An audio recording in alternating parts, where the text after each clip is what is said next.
All right, a beautiful morning to you all out there. How are you doing? I'm good. My name is Teresa Adeyemi, and welcome to another exciting edition of Peach Talk with Tessy. Remember, Peach Talk will say it the way it is, coupled with the fact that it's weekend again tomorrow. You know, I love weekends so much, but for people like us, we don't really have weekends. At times, Monday could be our own weekend. At times, it could be Tuesday. That is our own weekend. But for like Saturday and Sunday, we are always busy. And again, yes, this is going on in town now. The traffic is too much. We don't know how to cope this traffic. We don't know what is happening. Some people are saying it's because of bad roads. Are you not telling me that all the roads in Lagos States are bad? We have a lot of traffic. People coming this morning, everyone keeps saying the same thing, that the traffic is so bad, and when you get to the end of the traffic, you will not even see the reason of the traffic. So maybe they should put out more uniformed men out there, because we still have some people that disobey the law. Even at times when there's too much traffic, you see the other lane is blocked and this lane is blocked, and you get stuck in the traffic. Like someone said, he was going to Ekpe, he left Ikeja here like 12 a.m. in the midnight just to avoid the traffic, and he still got to Ekpe like 3:30 a.m. in the morning. So we need to work on this traffic. And again, a lot of news is trending on both politics, entertainment, culture, art, everywhere. But I want to pick this one because time is not on my side this morning. I'm telling you, I have a world package for you this morning. I have Prince Ojora in the house. He's going to be talking about security personnel, yes, their attitude, their ways, and what we should do. And again, I have Pink Republic in the house with me, an online publisher, a lawyer, and I have the president of PMAN, that's Performing Music Association of Nigeria. Yes, I have her in the house as person of Ajia. I have Ajia in the house too with me this morning. I'm telling you, you're not going to be bored. All you just have to do is just pull back, sit back and relax and watch me do my thing. All right, the only news I'm going to be talking about this morning is about Timi Dakolo and Busola's rape case. If you've been following the story, because remember when the story started, we talked about it on the program, and now the case has been thrown out of court, and Busola have been fined to pay a million naira to the pastor, to Pastor Fatu Imbo. And Pastor Fatu Imbo came out saying that he is grateful to God, that the victory is for the house of God, that the battle was not for him, but the house of God was being faced. And Trust FFF, he went on Twitter this morning, and he said that justice has finally taken its position, and Trust Twitter's users, Twitter handlers, they didn't take it easy on him, and they are bantering him on social media that why will you say when Abubakar case, when the contestant, when the former vice president, Abubakar, when his case was thrown out of court, that he doesn't have a case to answer, and Buhari is still the president, President Buhari is still the president. He was the one that went on Twitter to say that that they didn't judge the case very well. And now again, he's now saying this case has been judged very well, and some users are telling him that why don't you look at it from that perspective? Because Bukola case was thrown out of the court doesn't mean they've won, because they are still going to appeal. They are going to the Supreme Court. They're going to appeal. All right, that's all I can take on just this morning, because time is not on my side. We just have to be effective in whatever we're doing this morning. And I promise you, you're not going to be bored. I have Prince Ojora with me in the studio. Prince Adewale Taurid Ojora is a member of International Association of Directors of Law Enforcement Standard and Training, USA. He is a fellow Institute of Criminological Studies and Security Management, Nigeria, and is also a fellow of Chartered Institute of Commerce of Nigeria. You're welcome to the program, sir. Yeah, thank you. It wasn't easy bringing you here. I've been on you for like 3 months now. And he's a private citizen. Thank you, Amaka, for whispering that to me. He's a private citizen. That's what he told me. He said he's coming on my show as a private citizen. So now, you're welcome to the program, sir. Well, thank you, Amaka. Like you said, yes, I'm a citizen of this great country, Nigeria. And of course, there's no way I will be a citizen of Nigeria without being a citizen of a great state called Lagos. Yes, and I'm a proud one, an indigene, and I am always proud to associate myself with whatever is Lagos and Nigeria. So, of course, I'm private citizens of this great country. Thank you. So, sir, after politics, what have you been doing? What have you been up to? Well, currently I'm on leave, holiday, but definitely I intend to go into formal studies in lines of security management and law enforcement training. I want to deepen my understanding more about that because that has been a career that I stumbled into by faith. Yes, by my conscience in government.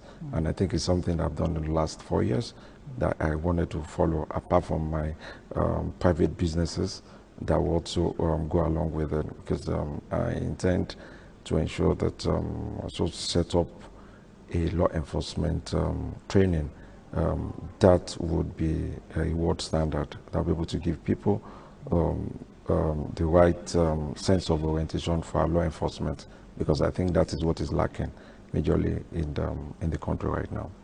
Okay. So now let's look at Lagos State. Lagos State in view now about the security issues in Lagos State. What do you have to say? No, well, you know, Lagos is a cosmopolitan city, Yeah. and of course, you have people from different background and orientation here. So you should expect that.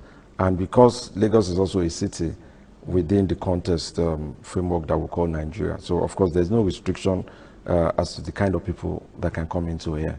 You can just wake up from the north, from the east, from the south, and just take a ride to Lagos without any destination. So, of course, you should expect that there will be high security challenges. But I know that there's been the practice in Lagos, a standard practice in Lagos, which is working. And I'm sure that we will continue. You know, security work is dynamic. You will have to continue to review your agenda and the policies so that you can always make sure that you are in tune with the best reality. But I'm sure that we will get there in Lagos. We'll get there. Okay, sir. All right. I want to talk about some uniform people, though. I'm not going to mention the actual uniform people. You know, we have a lot of uniform people, but those ones that mostly control traffic.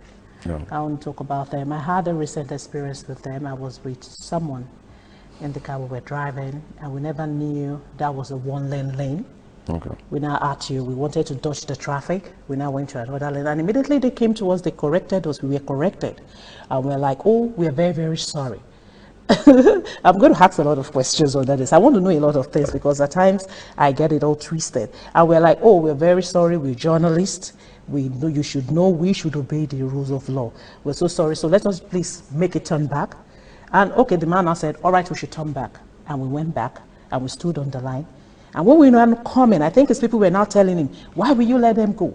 Why will you let them go? Why will you let them go? I used to tell people that it's a different thing when you do something intentionally. And they should know that it's a different thing when you don't do it intentionally. Okay, they now stopped us again. So immediately they stopped us, we're now like arguing, but we've apologized. They said, no, someone should come inside the car. And I said, why should you enter our car? They said the driver should come down, the driver should come down. The driver came down and they entered the car. And I said, do you want to drive the car off?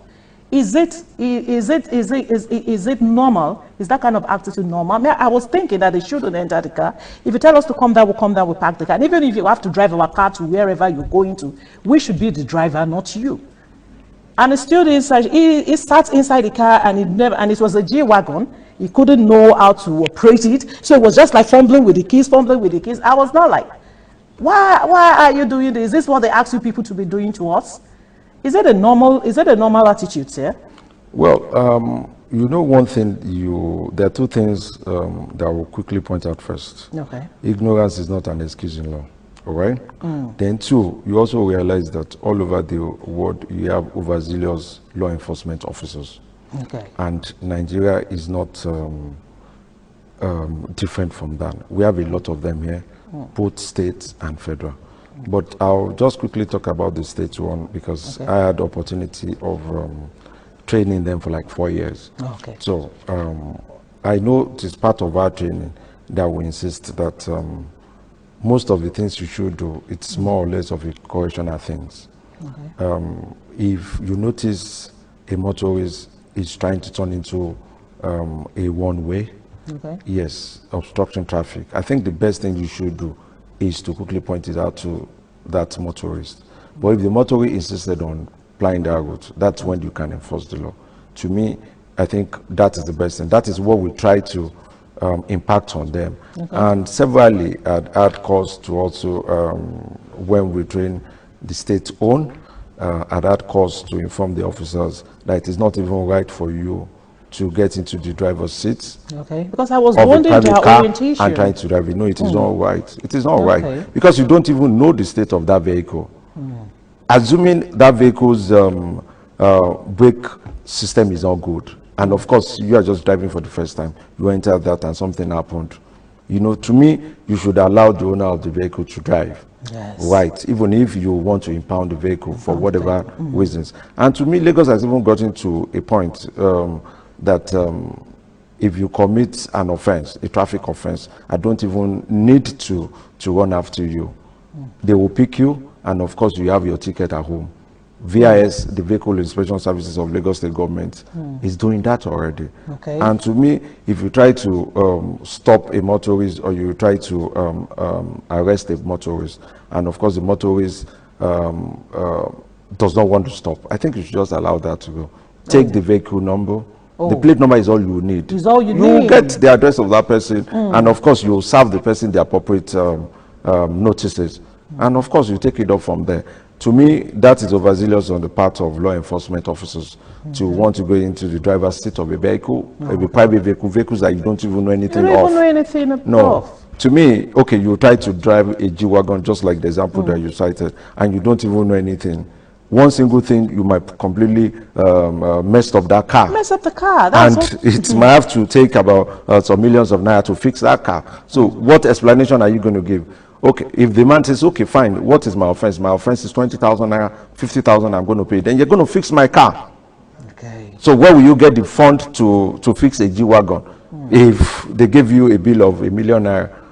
Of course, the state will not do that because the state never gave you that mandate to do. I think it's just overzealousness on the part of the law enforcement Okay, sir. officers. In the situation whereby, because I know a lot of people do experience that daily, on a daily basis, what do you think the citizens can do? No, I think they should formally complain to the state government. There are appropriate channels within the state that you can do that. So you should just lodge your complaint, and I know that they will definitely look into it, or probably complain directly to the agency involved. You know, all these law enforcement officers belong to different agencies within the state. So you can, of course, take your complaint. Most of the time I've advised people, why don't you try and take pictures? Why don't you try and video that scene or something like that, so that you have enough evidence. It won't be your words against that officers. You can, once you have that, then you can formally write to the appropriate authorities, and I'm sure that they will look into it and you will get justice. Okay. I hope viewers at home, people that are watching right this moment, I think you've heard about that, because I know it happens a lot. I used to see it on the roads, and at times I stop to like meddle in what is happening, that why are you people sitting in the car, or why are you trying to drive this? What happened at grammar school one day, the guy was driving a tricycle that's popularly called Keke Napep in Nigeria here. The guy was driving a tricycle, and this same uniform guy was trying to stop him, and I never knew what happened. The windscreen just went down like that, and it caused chaos there. People were like dragging, people wanted to beat them. And I was now like, you people shouldn't do this. There should be another way of attacking people that are violating the traffic rules. But you people shouldn't do this. Yes, you know, like I've said, everything boils down to overzealousness on the part of the law enforcement officers. You can do some of this job. You can perform your responsibility without infringing on the right of the citizens of Lagos. That was the watchword while I was there. Of course, I insisted that law enforcement officers should also realize that citizens of Lagos have their own rights, and you must not infringe on the right of the citizens of Lagos. You can perform your duty without doing that. It is just because I think all these things has to do with years under the rules, the military rules. But even look at it now, we spent over 20 years in the democratic setting. I think that should even be enough to have changed our orientation. But then it's not as if we don't have fantastic officers within the rank and file of the law enforcement officers in Lagos. Yes, I will not agree with you that we don't have fantastic officers, but then we have bad eggs there. I think maybe the experiences that you have are probably from the bad eggs. I'm sure that if you had opportunity to meet some of the best officers in the rank and file of the law enforcement agencies in Lagos State, you would appreciate what we've been doing or what we've done in the last 6 years. training them. And I know that continuous training all over the world, you just have to continue to train them. You expose them to the best global practices.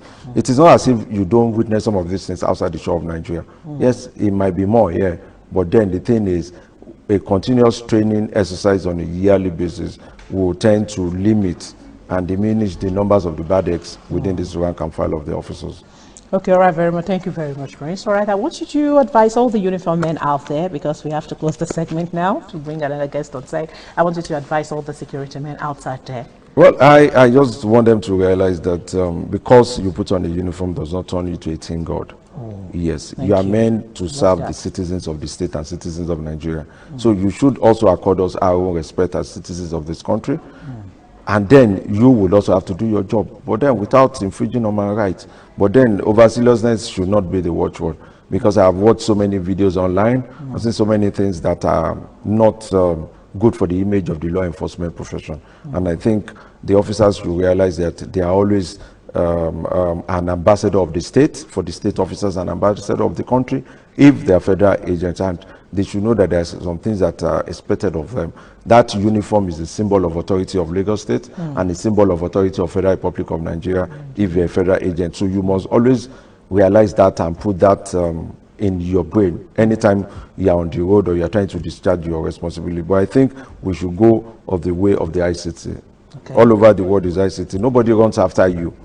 It's only when they've served you that notice several times and you refuse to come, then they will launch a man-hunt for you. Okay. But then it's not as if we're going to embarrass you on the road, apart from the fact that... But have they been oriented on the ICT? Is it what they've been taught? Have they been taught about it? Yes, I know. We've exposed them, especially the vehicle inspection services. Okay. So I know that they are doing well. I'm sure those are the ones that wear white. Okay. Yes. White and black? White and black. Okay. White and black. To a large extent, you might have bad eggs, There's no way you have 100%. But then, I think those ones have been well trained in terms of ICT, and most of the operations are ICT based now. The other ones are also coming up. They must look at the way to do. But when you also notice that when some of these officers arrested you, they try to do a video or something, so that they also have an evidence. An evidence, yes. It is not going to be as if, no, I didn't do this, I did it or something. But I'm sure that we're going to get to it. I think we just need to invest so much into that. All right, thank you very much, sir, for coming on the show. So good to have you. Thank you, Tessy. All right, now I'll be back after this inspirational quote and African proverbs. I'll be back.